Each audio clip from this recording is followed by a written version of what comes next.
Dear kids, welcome to our channel. Today, let us see the Velveteen Rabbit,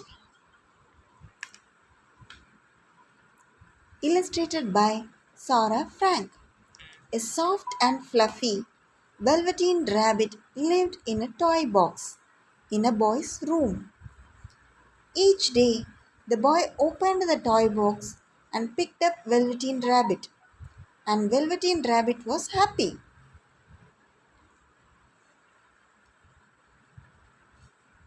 Then, newer, brighter toys came into the toy box. They had special tricks. Some could move when the boy pushed a button. Others bounced high.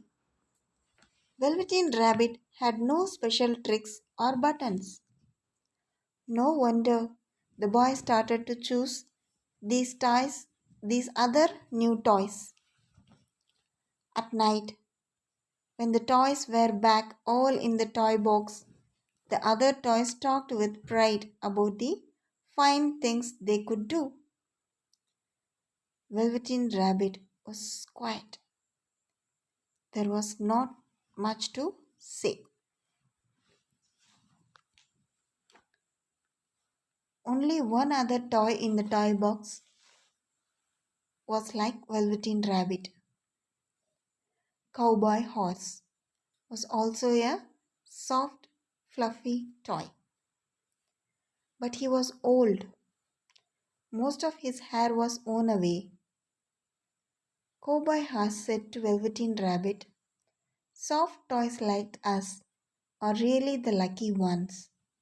We get loved the most. And when soft toys get loud and loud, we can become real." "What is real?" said Velveteen Rabbit. "Being real is the best," said Cowboy Horse. "You can move when you want to move. When you are real, if you are loved, you can show your love back." One day, Nana, who took care of the boy, flew open the lid of the toy box. She said in a busy tone, "Oh dear, that walking doggy is missing. I must find something else for the boy." In a second, Velveteen Rabbit was plopped down onto the bed with the boy. This began another happy time for Velveteen Rabbit. Each night, the boy would hold Velveteen Rabbit close in his arms. In the morning, the boy would show Velveteen Rabbit how to make rabbit holes under the sheets. If the boy went outside to a picnic or to the park, Velveteen Rabbit would come with him too. After a while, with the hugging and holding, much of Velveteen Rabbit's fur got matted down. Its pink nose grew less pink with all the boy's kisses. But Velveteen Rabbit did not care. It was happy. One day, the boy became sick. His forehead got very hot. The doctor came and went. Nana walked back and forth in fear. Day after day, the boy stayed in bed. There was nothing but Velveteen Rabbit to do but to stay in bed too, day after day.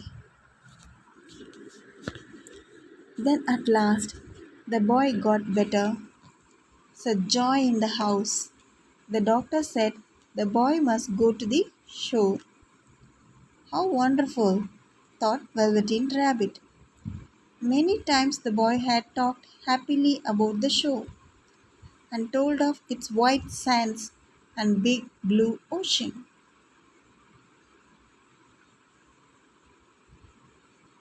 "What about this old bunny?" Nana asked the doctor. "That old thing," said the doctor. It's full of scarlet fever germs. Burn it at once. Get him a new bunny.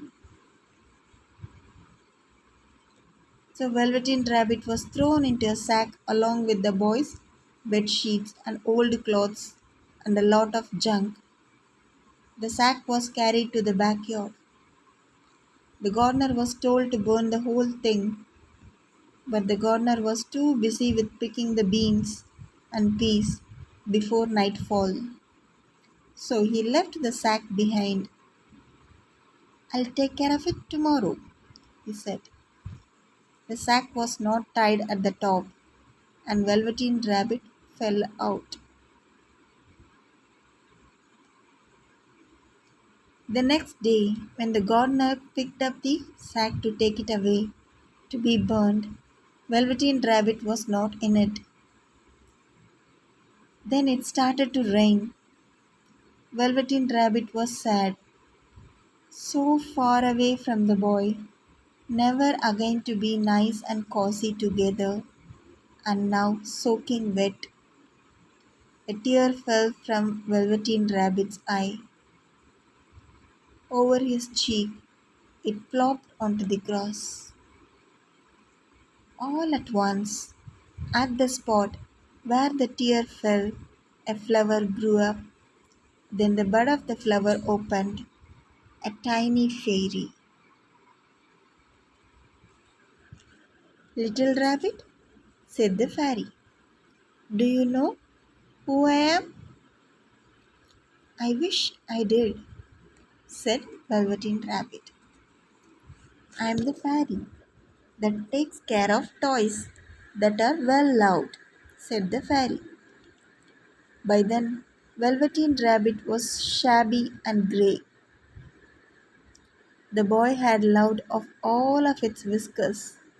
The pink lining in the ears had long turned grey. Its brown spots, once fresh and bright, were now faded and hard to see.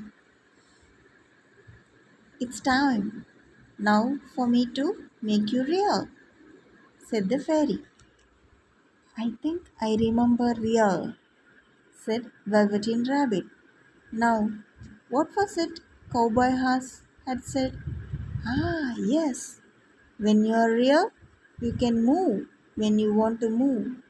If you're loud, you can love back. With one touch of the fairy's wand, Velveteen Rabbit felt different, tickly. All of a sudden, each one of its two legs, sewn together tight, could move.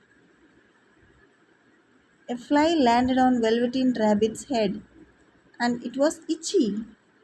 As quick as a wink, that foot was up at the Velveteen Rabbit's head to scratch it off. So, this is being real. I can move when I want to move. I will show you some new friends, said the fairy. And the fairy took Velveteen Rabbit where several rabbits ran and hopped about. Soon they were all great friends. Time went by. The boy was back from the shore. He was all better now. One day, the boy went to the backyard to play. From the trees nearby, a few rabbits hopped out. One rabbit was brown all over, and another one was all white. A third rabbit had brown spots, most of them faded. That one hopped the closest to the boy.